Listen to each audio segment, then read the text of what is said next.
আব্দুল্লাহ এখানে নাসিরুদ্দিন পাটোয়ারি এই ভাই এক সেকেন্ড আমি খালি করতে আহ্বায়ক ভাই আপনি সামনে থেকে শুনেন ভাই দেখছেন যে সাইড লই এ সাইদ আবু সাইদ কিন্তু দাঁড়ান যেন কেউ যেন না যায়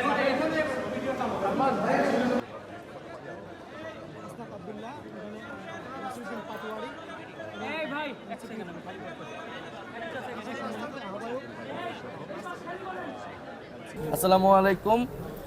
আমাদের সদস্য সচিব বললেন আমরা আজকে 25তম দিনে আমরা সিলেট এসেছি। সিলেট হযরত শাহজালাল শাহ আমানত 360 আউলিয়ার পুণ্যভূমি। আমরা হযরত শাহজালাল রহমতুল্লাহ আলাইহি আনহুর মাজার জিয়ারতে এসেছি। গৌর গোবিন্দের সাথে উনি লড়াই করেছিলেন, জালেমের বিরুদ্ধে লড়াই করেছিলেন, সাধারণ মানুষের পক্ষে সামাজিক নেতৃত্ব দিয়েছিলেন। শাহজালাল শুধু ধর্মনেতাই ছিলেন না, আমাদের এখানে সুফি সাধকরা যেই আকাঙ্ক্ষা এবং পরিশ্রম থেকে তারা কাজ করেছিলেন, ইসলাম প্রচার করেছিলেন, সেই দায় দরদ এবং ইনসাফের ইসলামের পক্ষে আমরা জাতীয় নাগরিক পার্টি কথা বলছি, কাজ করছি। সেই সম্প্রীতি এবং ইনসাফের বাংলাদেশ আমরা চাই। আজকে মাজারে আমরা বাংলাদেশের মানুষের জন্য, মাইলস্টোন কলেজের যারা আহত নিহত হয়েছেন তাদের জন্য এবং জুলাই গণঅভ্যুত্থানে যারা শহীদ হয়েছেন তাদের জন্য দোয়া করেছি। এবং এখানে জেনারেল ওসমান গনি মুক্তিযুদ্ধের যিনি সর্বাধিনায়ক ছিলেন তার কবর রয়েছেন, আমরা তার কবরও জিয়ারত করেছি। এবং বাংলাদেশের আজকে আপনার সিলেটে দেখেছেন যে আমাদের কানায় কানায় পূর্ণ ছিল, আমরা জায়গা দিতে পারি নাই। মানুষের, সাধারণ মানুষের যে প্রত্যাশা, আকাঙ্ক্ষা, আস্থার জায়গা আমরা প্রত্যেকটা জায়গাতেই পাচ্ছি।